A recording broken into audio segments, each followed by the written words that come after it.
Assalamualaikum warahmatullahi wabarakatuh. Perkenalkan, nama saya Febri Amalia dengan NIM K71200098. Saya akan mempraktekkan video pembelajaran tematik untuk pemenuhan tugas mata kuliah PPOB, pembelajaran bilangan dan operasi bilangan yang diampu oleh Bapak Dr. Andes Wahyudi, MPD.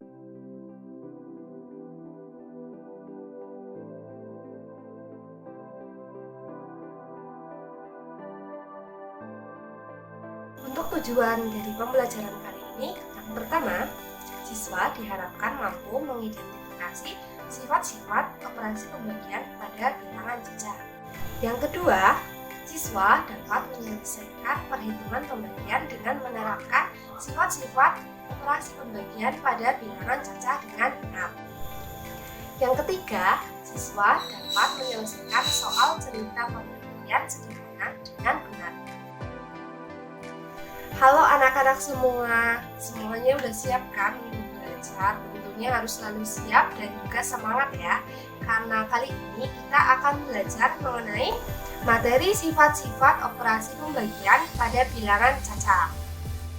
Sebelumnya, apakah anak-anak sudah tahu apa itu bilangan caca?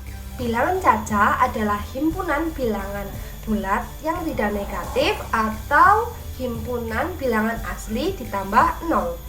Jadi dapat dikatakan bahwa bilangan caca itu dimulai dari 0, 1, 2, 3, 4, 5, dan seterusnya yang bernilai positif. Di pembelajaran sebelumnya, kita sudah belajar mengenai cara menyelesaikan operasi pembagian pada bilangan caca, yaitu dengan dua cara. Yang pertama ada dengan cara pengurangan berulang, dan yang kedua ada dengan cara bersusun. Dan kali ini kita akan belajar mengenai sifat-sifat operasi pembagian pada bilangan caca. Beberapa sifat-sifat pada operasi pembagian bilangan caca adalah sebagai berikut. Yang pertama, pembagian merupakan kebalikan dari perkalian. Yang kedua, pembagian dengan 0 hasilnya selalu tidak terdefinisikan. Yang ketiga, pembagian 0 dengan sembarang bilangan caca akan menghasilkan bilangan caca itu sendiri, yaitu 0. Yang keempat, pembagian tidak bersifat komutatif, distributif, dan asosiatif. Dan yang kelima, unsur identitas dari pembagian yaitu 1. Nah, untuk selanjutnya mari kita buktikan sifat-sifat pada operasi pembagian pada bilangan caca. Mari kita buktikan sifat yang pertama, yaitu pembagian merupakan kebalikan dari perkalian. Perhatikan operasi perkalian di samping. 2 dikali 3. Hasil dari perkalian 2 kali 3 adalah 6, sehingga dapat kita tuliskan secara matematika sebagai.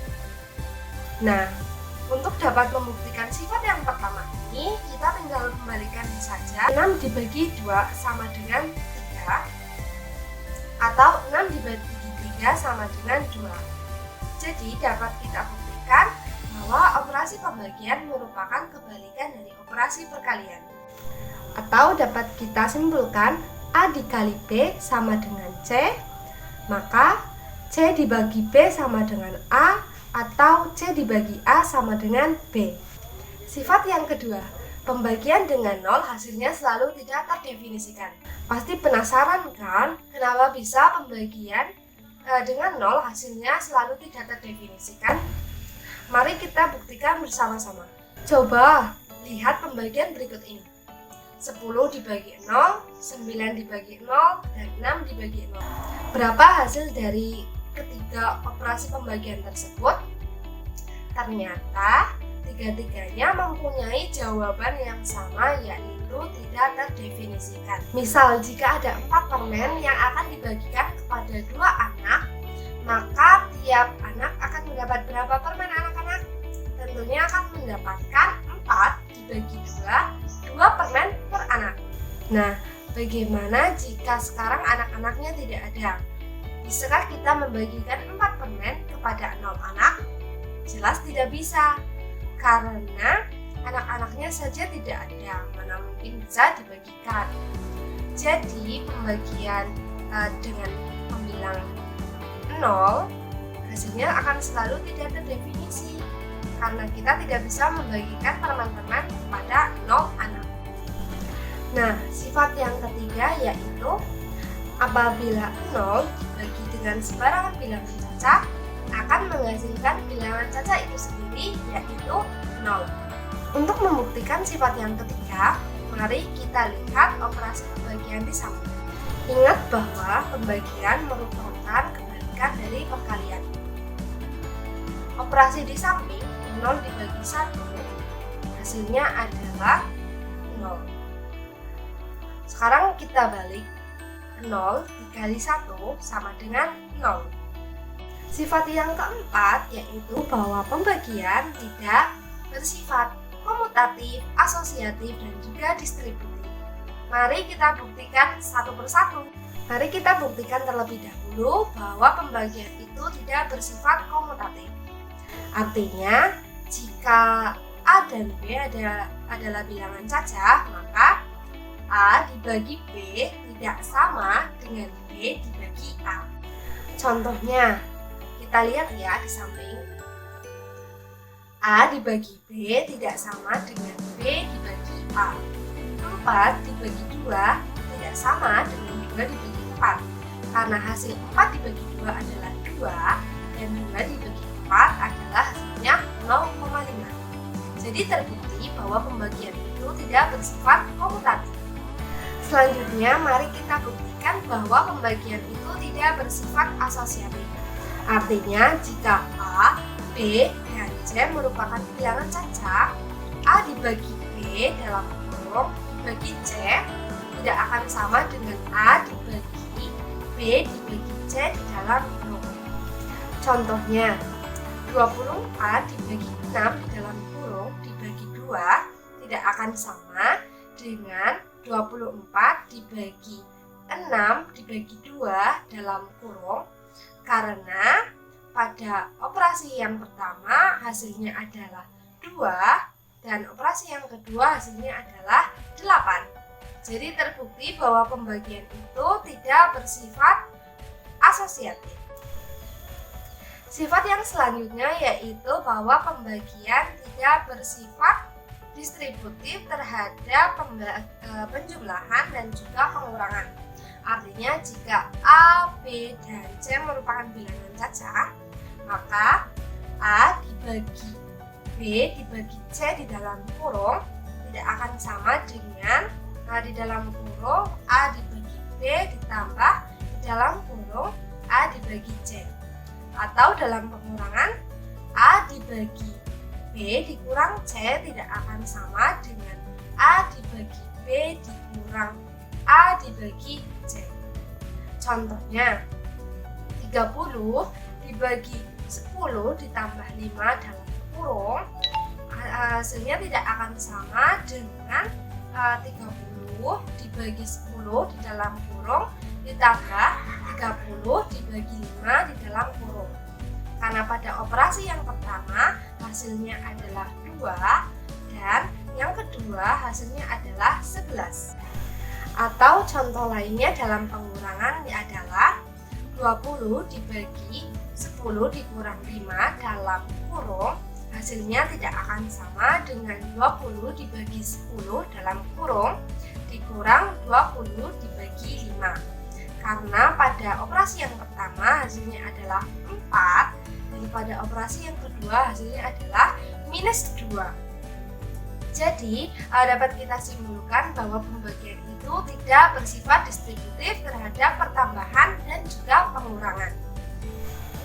Yang kelima, pembagian memiliki unsur identitas yaitu 1. Artinya, jika suatu bilangan caca dibagi dengan 1, maka hasilnya adalah bilangan caca itu sendiri. Perhatikan contoh di samping. 3 dibagi 1 hasilnya 3. Ada 4 dibagi 1 hasilnya 4. 5 dibagi 1 hasilnya adalah 5. 100 dibagi 1 pun hasilnya adalah 100.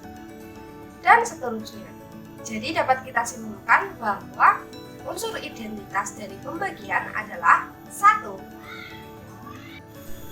Setelah mengetahui cara mengerjakan dan juga sifat-sifat dari operasi pembagian pada bilangan cacah, kita akan berlatih untuk dapat memecahkan beberapa soal cerita yang mengandung beberapa permasalahan menggunakan pembagian dan juga sifat-sifat dari pembagian itu sendiri. Yuk kita berlatih. Bagaimana ya cara menjawab soal di samping? Nah, pertama-tama mari kita tuliskan terlebih dahulu apa yang kita ketahui dari soal. Diketahui bahwa jumlah tetangga yang akan dibagikan mangga oleh Pak Rangga adalah berjumlah 3. Lalu jumlah total buah mangga yang dipanen adalah 30. Dan jumlah total mangga untuk Pak Rangga sendiri adalah berjumlah 9. Kita tuliskan bahwa jumlah mangga yang akan dibagikan Pak Rangga untuk tetangganya berjumlah 30 dikurangi 9, yaitu 21 buah. Yang ditanyakan tadi adalah berapa mangga yang diterima masing-masing oleh tetangga Pak Rangga. Karena tadi sisa buahnya berjumlah 21 dan jumlah tetangga yang akan dibagikan yaitu ada 3, maka setiap tetangga Pak Rangga mendapatkan 21 dibagi 3, 7 buah per masing-masing tetangga. Oke anak-anak, kita sudah sampai di akhir pembelajaran kita mengenai sifat-sifat pada operasi pembagian bilangan cacah dan juga penerapannya dalam memecahkan masalah. Selalu ingat ya bahwa pembagian itu mempunyai 5 sifat seperti di samping. Jangan sampai lupa ya anak-anak. Terima kasih kepada anak-anak yang sudah mengikuti pembelajaran dengan semangat dari awal hingga akhir. Dan sampai jumpa di pembelajaran selanjutnya dengan semangat yang jauh lebih besar. Tetap patuhi protokol kesehatan dengan selalu menjaga jarak, memakai masker setiap pergian, dan juga rajin cuci tangan. Sekian, wassalamualaikum warahmatullahi wabarakatuh.